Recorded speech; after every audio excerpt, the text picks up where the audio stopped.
Hello friends, तो हम discuss कर रहे हैं टॉपिक नंबर 25, ऑपरेटर ओवरलोडिंग। तो ऑपरेटर ओवरलोडिंग में हम प्लस माइनस मल्टीप्लिकेशन, ये जो ऑपरेटर है इससे हम दो नंबर को ऐड करते हैं या सब्ट्रैक्ट करते हैं, बट इसको हम ओवरलोड करके अदर ऑपरेशंस भी हम कर सकते हैं। तो इसके लिए हमें क्या करना है, ऑपरेटर को ओवरलोड करना है। तो हम एक एग्जाम्पल के थ्रू एक्सप्लेन कर समझ लेते हैं।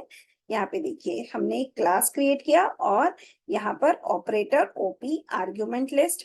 तो हम आर्ग्यूमेंट लिस्ट के हिसाब से ऑपरेटर को की जो फंक्शनैलिटी है उसको हम चेंज कर सकते हैं। तो सबसे पहले एक एग्जाम्पल देखते हैं।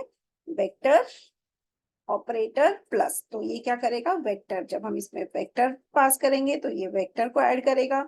अगर हम माइनस यूनरी ऑपरेटर कर देते हैं तो हमारा क्या होगा, जो भी वैल्यू है वो नेगेटिव आ जाएगा। या फिर प्लस करके हम दो वेक्टर इसमें पास करेंगे तो ये दो वेक्टर का एडिशन करेगा। जब हम माइनस वेक्टर करेंगे तो ये जो माइनस वेक्टर जो भी होगा उसका वैल्यू नेगेटिव हो जाएगा। तो इस तरह से एक ही ऑपरेटर प्लस या माइनस को हम अलग अलग तरीके से यूज कर सकते हैं। पहले हम प्लस ऑपरेटर यूज करके दो नंबर को ऐड कर सकते हैं, या फिर प्लस ऑपरेटर यूज करके दो इमेजिनरी नंबर्स को हम ऐड कर सकते हैं। तो इस तरह से हम ऑपरेटर्स को ओवरलोड कर रहे हैं। तो यहाँ पे देखिए, यूनरी ऑपरेटर ओवरलोडिंग। तो हम यहाँ पे क्या कर रहे हैं, जो माइनस ऑपरेटर है उसको हम ओवरलोड करेंगे। तो एक हमने क्लास क्रिएट किया स्पेस, इसमें हमने तीन वेरिएबल्स रखे हैं, int x y z। अब हम लिखेंगे void get data int a int b int c, display function, और फिर ऑपरेटर माइनस ब्रैकेट। तो यहाँ पे हम ओवरलोड कर रहे हैं यूनरी माइनस को। अब गेट डेटा में हम वैल्यू असाइन कर लेंगे, एक्स वाई जेड को हम एबीसी असाइन कर लेंगे। फिर लिखेंगे void space colon colon display, और एक्स वाई जेड का वैल्यू यहाँ पे हम डिस्प्ले करेंगे। फिर आता है माइनस, तो यहाँ पे void स्पेस क्लास, इसके अंदर ऑपरेटर माइनस, इसमें x equal to minus x, y equal to minus y, z equal to minus z. तो ये जो ऑपरेटर माइनस को जब हम कॉल करते हैं तो ये सारे वैल्यूज नेगेटिव हो जाएंगे। और अब हम यहाँ पर पास करेंगे S space S S dot get data. So 10 minus 20 30, ये तीन हमने इसमें पास कर दिया। अब एस का वैल्यू हम डिस्प्ले करेंगे। जब हम माइनस एस लिखेंगे तो ये तीनों वैल्यूज नेगेटिव हो जाएंगे और फिर ये यहाँ पे डिस्प्ले हो जाएगा। तो पहला आंसर आ जाएगा 10 माइनस 20 30, और दूसरा आंसर आएगा माइनस 10 20 माइनस 30। तो इस तरह से हम ऑपरेटर को ओवरलोड कर रहे हैं। इसका हम एक और एग्जांपल देख लेते हैं। Hash include iostream class my class private int value, public में हमने लिखा my class int val value. तो हम माई क्लास कंस्ट्रक्टर को कॉल करके ये जो वैल्यू है इसको हम असाइन कर रहे हैं। फिर हम माई क्लास ऑपरेटर माइनस, इसको हम कॉल कर रहे हैं। तो ये जो माइनस ऑपरेटर है इसको हम ओवरलोड करेंगे और यहाँ पर आ जाएगा माइनस वैल्यू, इसको हम रिटर्न करेंगे।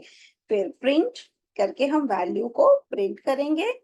फिर हमने int मेन लिखा, माई क्लास ऑब्जेक्ट 10। तो जब इसके अंदर हम 10 पास करेंगे तो 10 का वैल्यू डिस्प्ले होगा। अगर हम लिखते हैं माई क्लास, एक और ऑब्जेक्ट लिखते हैं neg ऑब्जेक्ट, तो ये माई क्लास का दूसरा ऑब्जेक्ट हो गया, इक्वल टू माइनस ओबीजे। तो हम यहाँ पर यूनरी ऑपरेटर को अप्लाई कर रहे हैं और ओबीजे का वैल्यू प्रिंट करेंगे तो आएगा 10, जबकि हम नेगेटिव ओबीजे का वैल्यू प्रिंट करेंगे तो आएगा -10।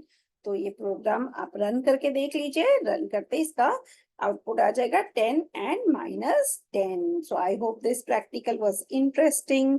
इसके बाद हमारा आता है ओवरलोडिंग बाइनरी ऑपरेटर। तो बाइनरी ऑपरेटर में कौन सा हो सकता है, जैसे हमें सम निकालना है दो नंबर्स का, तो हम लिखते हैं a प्लस बी।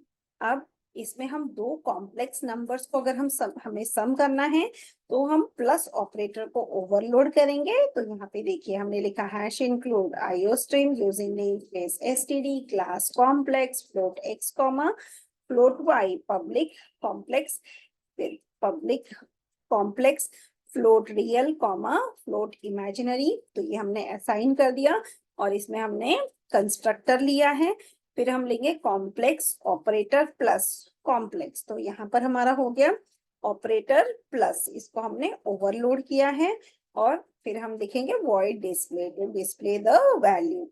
अब यहाँ पे ये जो कॉम्प्लेक्स ऑपरेटर था इसको हम डिफाइन करेंगे, तो इसका हम वैल्यू लेंगे x और x temp dot x equal to x plus c dot x, तो ये x और y ऐड कर देंगे and return temp and then void display. तो यहाँ पर क्या हो रहा है, प्लस ऑपरेटर से हम दो कॉम्प्लेक्स नंबर्स को ऐड कर रहे हैं। तो हमने कॉम्प्लेक्स टाइप के तीन ऑब्जेक्ट क्रिएट किए, C1 C2 and C3। C1 equal to complex, इसमें हमने पास किया 2.5 3.5।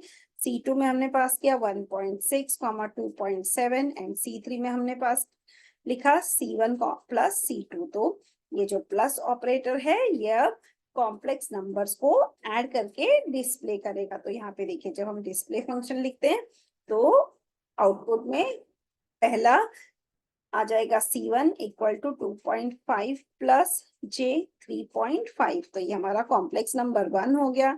कॉम्प्लेक्स नंबर 2 है 1.6 प्लस J 2.7 और C3 में हमने इन दोनों को ऐड किया 2.5 प्लस 1.6, ये आ जाता है 4.1। वैसे ही जो इमेजिनरी पार्ट है उसको भी हमने ऐड किया तो आ जाता है J 6.2। So I hope this practical was interesting. Thank you.